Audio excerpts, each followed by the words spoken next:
Our topic for NHD is the Navajo Code Talkers in World War II. First, we would like to start by talking about how to get into the military and what the Navajo training was like. The training the Navajos endured was just like regular military training, except for they were also tested on if they knew their language well enough to speak it, which most of them already knew. You had to be at least 16, 17 to join the U.S. Army in World War II with a parent's consent, or you could be 18 without a parent's signature. Another difference between the regular military training and the Navajo training was that when the U.S. military made a code out of their language, they were sent home with homework. That way they could learn the code, and they were tested on it daily to see if they memorized the words they were given the day earlier. Last Navajo Code Talker. This is William Tooley Brown.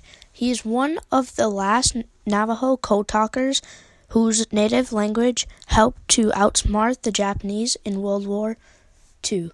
He died at age 96 years old. He helped a lot in the wars.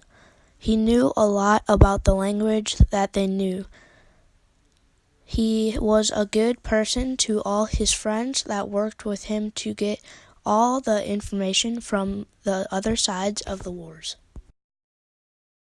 And now, a message from CNN.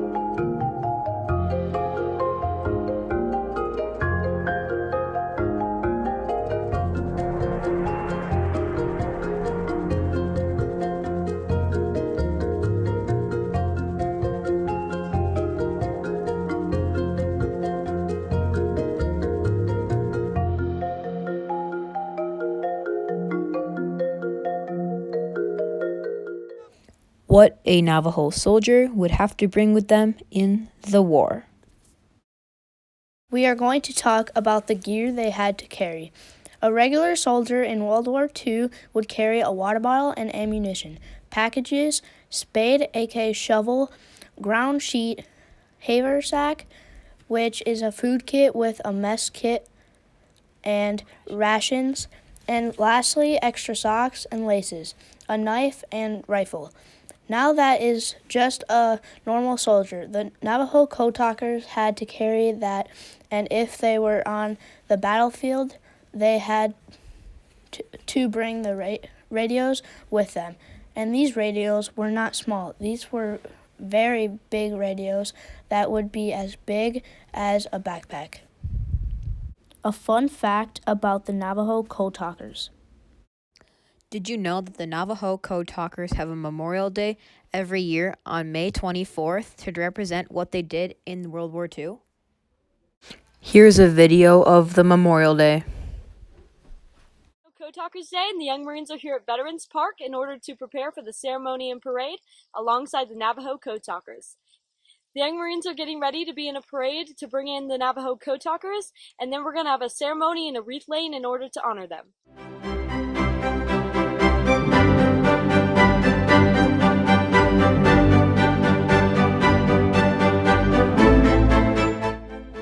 Got kids coming from all over the country. They're marching in the parade, looking sharp. Lots of positive attention from the local residents and the Navajos. It's a great experience to be here, not only showing how sharp our kids can look, but also the faith that we have in the Navajo and what their code talkers did for us and for our country.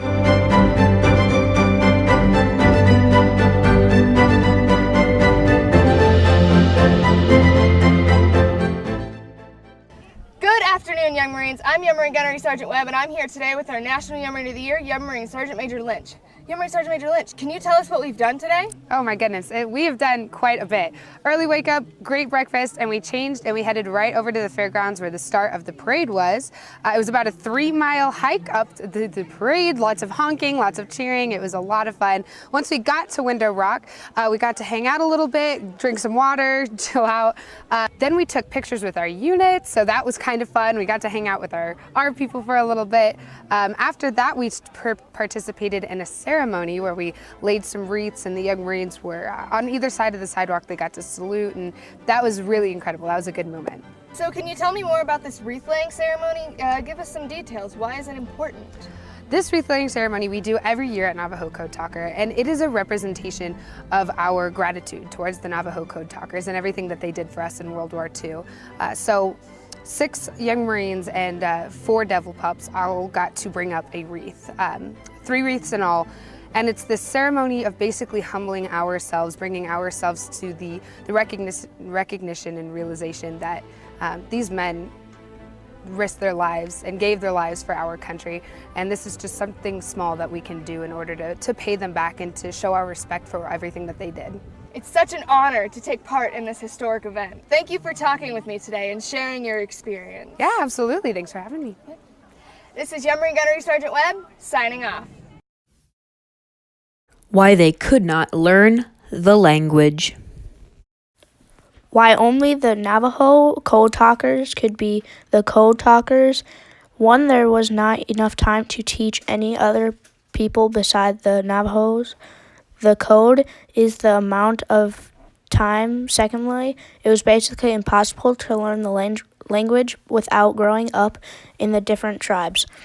There was not any books on the Navajo language, so the only way to learn it was fast hand experience because it was not a written language. So that's why it was basically impossible for Japanese to crack the code. Here is a video of one of the original Navajo Code Talkers.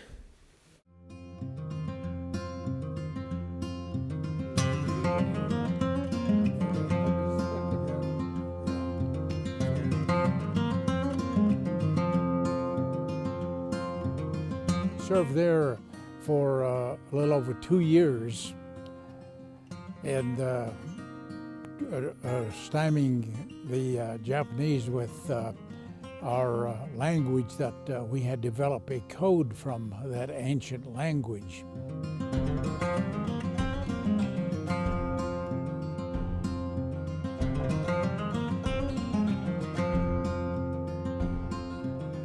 Flies at night, it is quiet, doesn't carry any armament, and we said, well, that's a hummingbird.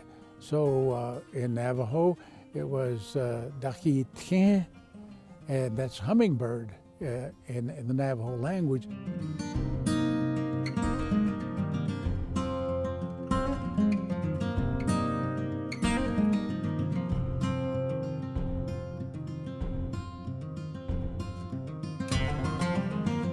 We didn't win the war by ourselves, but we were very instrumental in the war's favorable outcome for our country. Why there is only 29 original Code Talkers. The 29 men underwent intense special courses for messaging transmissions and radio operation and the development of the code in the war. There was originally going to be 30 Code Talkers, but one dropped out, so there was only 29 original. They could only train 29 because it would be harder for other countries to catch them, because less of them means less targets to catch. Thank you for watching. This is Dominic Coleman's and Dana Lampre's NHD project. Here are our sources we used during the project.